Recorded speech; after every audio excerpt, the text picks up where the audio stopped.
आइए अत्यंत तीव्रता से हम लोग सीखते हैं कि दो वेक्टर के बीच में डॉट प्रोडक्ट कैसे किया जाता है। वेक्टर प्रोडक्ट दो प्रकार के होता है, यानी दो सदिशों के गुना करने का दो नियम है। एक सदिश के गुना करने से सदिश बनता है, दूसरा में दो सदिशों को गुना करके अदिश बनाया जाता है। तो आज हम लोग दो सदिशों को गुना करके अदिश बनाना सीखेंगे। अब इसको हम लोग कहते हैं डॉट प्रोडक्ट। डॉट प्रोडक्ट, इसी का नाम पड़ता है स्केलर प्रोडक्ट।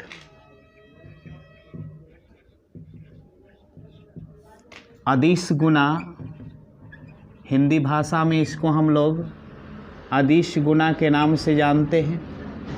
इसमें दो सदिश आपस में गुना करके अदिश बनाता है। जैसे आपने कभी पढ़ा होगा कि कार्य जो है वो बल सदिश और विस्थापन सदिश के अदिश गुना से बना है। तो बल भी सदिश, विस्थापन भी सदिश, अब ये दोनों गुना किया तो बना कार्य, और कार्य होता है अदिश।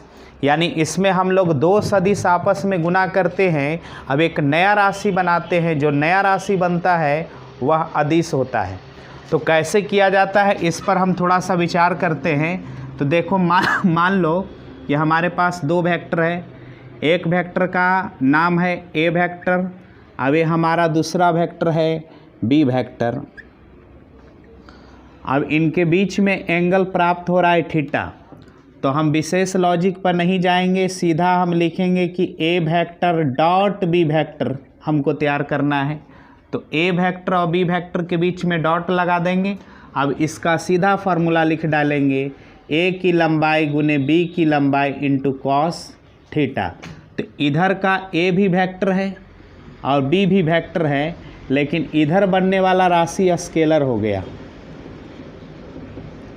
इधर वाला सदिश और इधर वाला अदिश, यानी दो सदिशों के परिणाम से एक अदिश का निर्माण हुआ। तो यह दो सदिशों के अदिश गुना में ही किया जा सकता है। याद रखेंगे, जब दो वेक्टर का अदिश गुना करते हैं तो डॉट चिन्ह यानी इस तरह के पॉइंट चिन्ह से हम लोग सूचित करते हैं। विशेष लॉजिक नहीं कि फॉर्मूला कैसे आता है, ये सब हमको अभी जानने की ज़रूरत नहीं है। हम सेकेंड ईयर के फिजिक्स को पढ़ने के लायक बन जाए, इसलिए हम ये सारे सदिशों को पुनरावृत्ति करा रहे हैं, दोबारा हम रिवाइज करवा रहे हैं।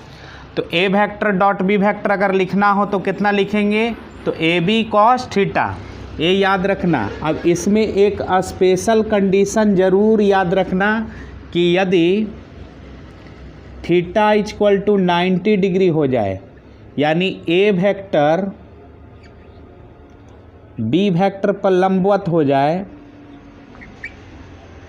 तो ए वेक्टर बी वेक्टर पर लंबवत हो जाए तो A vector dot B vector के रूप में हम लिख पाएंगे कि A vector A B cos 90, cos 90 का मान कितना होता है 0, तो इसका रिजल्ट आ जाएगा 0। यानी ए वेक्टर डॉट बी वेक्टर तैयार करोगे तो कितना रिजल्ट आएगा 0। यानी दो सदिश अगर एक दूसरे के लंबवत होंगे तो गारंटी है कि दोनों का डॉट प्रोडक्ट 0 प्राप्त होगा। तो इस गुण के आधार पर हम इसका प्रयोग इसके लिए भी करते हैं कि प्रमाणित करें। अगर सवाल ऐसा आता है कि प्रमाणित करें कि दिया गया सदिश लंबवत है कि नहीं है, अगर ऐसा सवाल आता है तो इसका उत्तर आप देंगे। डॉट प्रोडक्ट निकाल कर देखेंगे, अगर डॉट प्रोडक्ट 0 हो गया तो लंबवत है, और डॉट प्रोडक्ट 0 नहीं हुआ तो लंबवत नहीं है। इस लॉजिक पर इस प्रश्न का उत्तर दे पाते हैं। तो याद रखेंगे, दो सदिश अगर एक दूसरे के ऊपर लंबवत है तो इनका डॉट प्रोडक्ट 0 प्राप्त होगा। आपको एकांक सदिश का ज्ञान है कि आई कैप, जे कैप, के कैप, ये तीनों ही यूनिट वेक्टर एक दूसरे के ऊपर लंबवत होते हैं। आई कैप, जे कैप, के कैप, ये तीनों ही एक दूसरे के ऊपर लंबवत होते हैं कुछ इस तरह से। जैसे मान लो कि हमारे पास 3 वेक्टर हैं, ये हमारा जे कैप, ये वाला आई कैप और ये वाला के कैप। तो ये हमारा आई कैप, ये हमारा जे कैप, ये वाला हमारा के कैप, और तीनों एक दूसरे के ऊपर लंबवत है। तो आई में जे से डॉट करेंगे तो 0, आई में के से डॉट करेंगे तो 0, जे में के से डॉट करेंगे तो 0, यानी कोई भी एक दूसरे में डॉट करेगा तो 0 हो जाएगा। तो ये बात आप लोग याद रखेंगे। यहाँ पर कुछ हम बात लिख देते हैं जिसको आप लोग याद रखना कि आई कैप में जे कैप से डॉट होगा तो 0 रिजल्ट परिणाम प्राप्त करेंगे 0। के में आई से डॉट करेंगे 0, यानी एक दूसरे में डॉट करेंगे तो 0 प्राप्त होगा और स्वयं में डॉट करेंगे तो 1 प्राप्त होगा। ये बात आप लोग दिमाग में बनाए रखना। और साथ में अब यहाँ पर मिस क्या करता है, तो हमने बोल दिया कि आई में आई से डॉट करेंगे तो 1, जे में जे से डॉट करेंगे 1, के में के से डॉट करेंगे 1। लेकिन सावधान, यह केवल यूनिट वेक्टर के लिए सही है। अगर हम ए वेक्टर को ए वेक्टर से डॉट कर दे तो यहाँ पर 1 नहीं मिलेगा। अक्सर बच्चों से पूछते हैं कि आई कैप में आई कैप से डॉट करेंगे तो कितना, तो 1, जे कैप में जे कैप से तो 1, के कैप में के कैप से तो 1। लेकिन ए वेक्टर में ए वेक्टर से डॉट किया गया तो कितना, तो वहाँ भी बोल देता है 1। नहीं, आई कैप को आई कैप से डॉट करने पर 1 इसलिए प्राप्त हुआ क्योंकि आई वेक्टर जो है, आई कैप जो वेक्टर है यूनिट वेक्टर है और यूनिट वेक्टर का मैग्नीट्यूड 1 ही मिलता है, इसलिए 1 मिला। लेकिन यहाँ पर यह यूनिट वेक्टर नहीं है तो यहाँ पर क्या मिलेगा, तो यहाँ पर ए का स्क्वायर मिलेगा। याद रखना, अगर ए वेक्टर को ए वेक्टर से डॉट करेंगे तो ए का स्क्वायर प्राप्त होगा, बी वेक्टर को बी वेक्टर से डॉट करेंगे तो बी का स्क्वायर प्राप्त होगा, बी का स्क्वायर प्राप्त होगा। तो ये बातें आपको याद रखना है, नहीं तो यहाँ पर मिस मत कर जाना कि आई को आई से डॉट किया तो 1, तो ए को ए से डॉट करेंगे तो 1। नहीं, ए को ए से डॉट करेंगे तो ए स्क्वायर। यह 1 इसलिए क्योंकि यह यूनिट वेक्टर है। अब यह 0 इसलिए क्योंकि यूनिट वेक्टर एक दूसरे के ऊपर ये लंबवत है, तो लंबवत होने से 0, ये स्वयं से डॉट हुआ तो 1। तो ये सारी छोटी छोटी टेक्नोलॉजी है जिसको आप याद करेंगे और फिजिक्स को आसानी से आप सॉल्व करेंगे। तो ये पूरा कॉन्सेप्ट आप ऐसे ही अपने फेयर में उतार लेंगे। I dot J 0, J dot के 0, के dot I 0, I dot I 1, J dot J 1, के डॉट के 1, ए डॉट ए 1 नहीं ए स्क्वायर, बी डॉट बी 1 नहीं बी स्क्वायर। तो ये आप याद रखेंगे। अब देखो, अत्यंत तेज़ी से हम डॉट प्रोडक्ट सीखेंगे, इतना केवल आप डॉट प्रोडक्ट याद रखना। मेरा दावा है कि आप फिजिक्स में कहीं भी प्रॉब्लम में नहीं फंसोगे और बहुत आसानी से आप अपना उत्तर दे पाओगे। अब देखिए, अगर मान लो कि क्वेश्चन किसी ने ऐसा दे दिया कि इफ़ ए वेक्टर बराबर 4i cap minus 2j cap plus 3k cap, पहले दूगो पर विचार कर लो, और बी वेक्टर बराबर दे दिया हमारे पास 4k कैप। अब कह रहा है कि ए वेक्टर को बी वेक्टर से डॉट करिए। तो डॉट करने के लिए देखो, के वेक्टर है, के कैप को आई से डॉट करेंगे तो 0 और के कैप को जे से भी डॉट करेंगे तो कितना, 0। चूँकि अलग अलग में डॉट होगा यूनिट वेक्टर के लिए यहाँ पर, तो यह 0 हो जाएगा। तो के में आई से 0, के में जे से 0, यानी इसका रिजल्ट कितना आएगा, 0। इसी तरह से अगर आपके पास मिल जाए, मान लो इस तरह से वेक्टर आपके पास मिल जाए, ए वेक्टर बराबर 4i cap minus 2j cap plus 4k cap, और बी वेक्टर बराबर मिल जाए, बी वेक्टर बराबर 6i cap plus 4j cap plus 2k cap. अब आपको ए वेक्टर डॉट बी वेक्टर ज्ञात करना है। अगर ऐसा आपको सवाल मिल गया तो कैसे बनाओगे? तो बहुत सिंपल, देखो, आई कैप को आई कैप से डॉट करेंगे, जे कैप को जे कैप से डॉट करेंगे, के कैप को के कैप से डॉट करेंगे। अगर हम आई कैप को जे से डॉट करने जाएंगे तो 0 हो जाएगा, या आई को के से भी डॉट करने जाएंगे तो 0 हो जाएगा। तो हम करेंगे क्या, तो अत्यंत सिंपली इसको डॉट करना हो तो एकदम सिंपल उपाय लगाओ, आई कैप जे कैप के कैप को भुला जाओ, है। नंबर को नंबर से केवल डॉट कर दो, यानी गुना करते जाओ। तो 4 में 6 से गुना किया, कितना 24, आई कैप नहीं लिखने का। -2 में 4 से गुना हुआ तो -8, जे कैप नहीं लिखने का। 4 दूनी 8 लिख देने का, लेकिन के कैप नहीं लिखने का। यानी डॉट प्रोडक्ट में आई कैप, जे कैप, के कैप वेक्टर में रहेगा, लेकिन रिजल्ट जब तैयार होगा तो आई कैप, जे कैप, के कैप को रिलीज कर देंगे, छुट्टी दे देंगे। अब -8 से 8 कट गया ना। तो A vector dot B vector कितना आ गया? तो ए डॉट बी वेक्टर आ गया 24 आंसर। बस ऐसे ही काम करना। एक और उदाहरण हम आपको देख करके बना करके दिखा देते हैं ताकि आपको और भी बात स्पष्ट हो जाए। ए वेक्टर बराबर आपके पास है 6 आई कैप जोड़ 2 जे कैप प्लस 3 के कैप, और बी वेक्टर ऐसे दिया हुआ है, बी वेक्टर बराबर 3 आई कैप माइनस 2 जे कैप प्लस 3 के कैप बराबर। तो हमको करना है ए वेक्टर डॉट बी वेक्टर। बोलो, आई कैप, जे कैप, के कैप को भेज दो, कहो कि तुम जाओ, उससे कोई मतलब नहीं। नंबर यानी आई कैप के नंबर को आई कैप के नंबर के साथ गुना करो तो 6 18, आई कैप नहीं लिखने का। 2 दूनी 4 प्लस माइनस तो -4, 3 3 9। अब इसको सॉल्व कर दो तो 18 में से 4 23। बस ऐसे ही आपको काम करना है, बहुत सिंपल। डॉट प्रोडक्ट का काम बेहद आसान है। इसमें डायरेक्शन तो बताना नहीं है, और डायरेक्शन जिसमें नहीं बताना वो काम बेहद आसान हो जाता है। तो डॉट प्रोडक्ट करना बहुत सिंपल और बहुत ही आसान तरीका है, ठीक है। इसमें एक प्रॉब्लम आता है जो फिजिक्स में एक्चुअली नहीं आता है, मैथ में इस तरह का प्रॉब्लम पूछता है।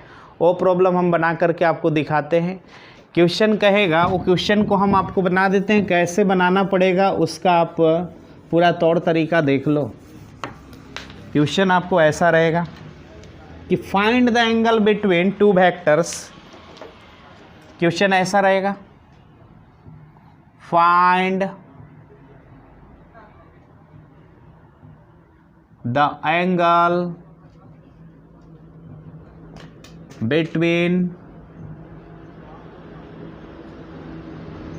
between 2 vectors if a vector is given 4i cap plus 3j cap and b vector is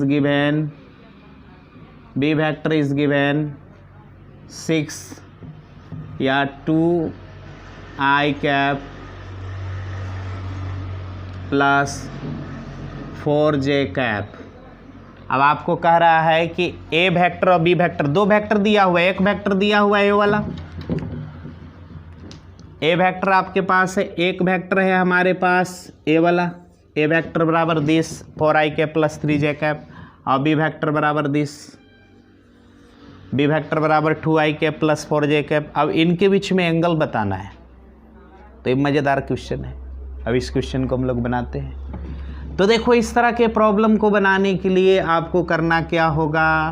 तो सबसे पहले ए वेक्टर लिखना होगा। ए वेक्टर लिखिए तो 4i cap plus 3j cap लिख डाला। आगे बी वेक्टर लिखिए, लिख डाला। बी वेक्टर कितना? 2i cap plus 4j cap. अब इसको आप डॉट प्रोडक्ट कर दो।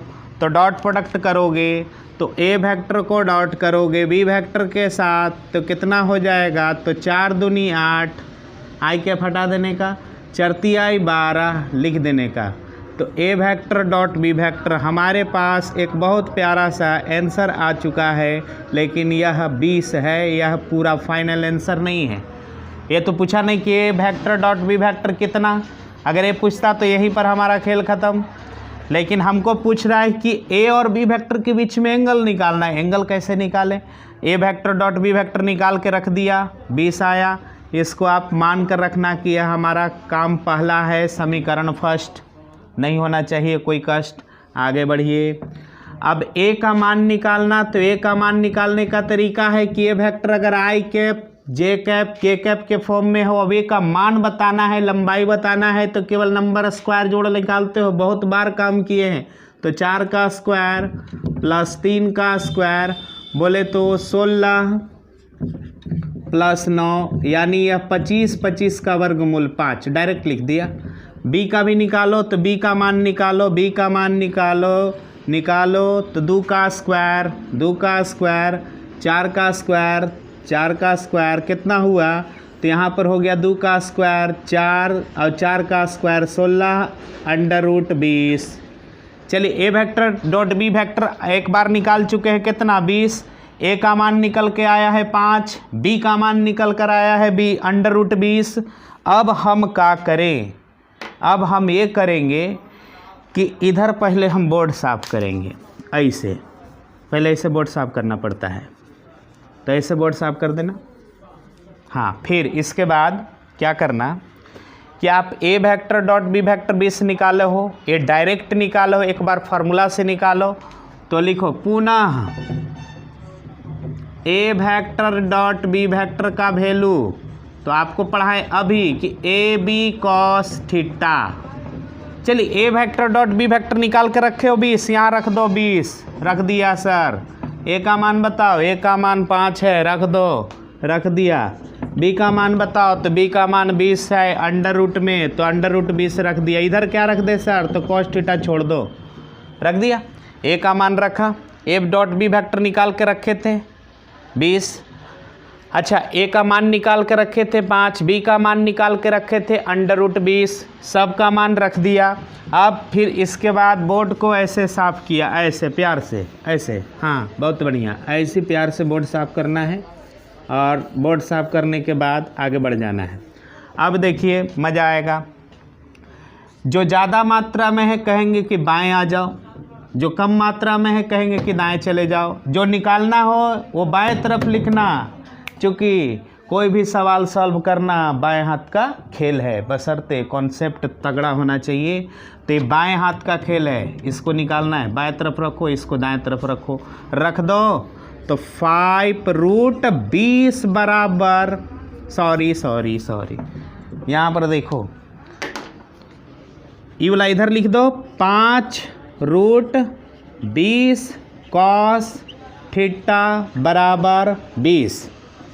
काट छाट कीजिए, ये वाला उधर भेजिए, तो कॉस थीटा बराबर 20 बटा में 5 रूट 20, वाह 5 चौके 20, 4 बार में कटा, तो 4 बटा में रूट 20। तो कॉस थीटा बराबर कितना आ गया, तो कॉस थीटा बराबर आ गया 4 बटा में रूट 20। हमको थीटा चाहिए, बिल्कुल निकलेगा। तो थीटा चाहिए तो निकालिए, तो थीटा चाहिए तो थीटा रख ले रहेंगे। कॉस को कहेंगे कि जाइए उधर, आपका कोई काम नहीं, तो कॉस इधर जाएगा तो उलट के आएगा, कॉस इन्वर्स बनाएगा, इन्वर्स फंक्शन है ही, तो कॉस इन्वर्स। अब अंदर में रह जाएगा कौन, तो ये वाला वैल्यू कितना, 4 बटा में अंडर रूट 20, 4 बटा में अंडर रूट 20, यही आपका आंसर। ले जाओ 5 अंक, एंजॉय करो। ये 5 अंक का सवाल होता है, इतना मामूली सा सवाल 5 अंक का आप नहीं बना कर आते हैं, दुख हमको होता है। इसलिए मन से पढ़ो, गर्दा उड़ा के पढ़ो। बस आज के लिए इतना। आज कुछ विलम्ब हो गया, इसलिए हम ज़्यादा समय आपके साथ नहीं रहेंगे। अगले क्लास में हम विशेष क्रॉस प्रोडक्ट पर बात करेंगे।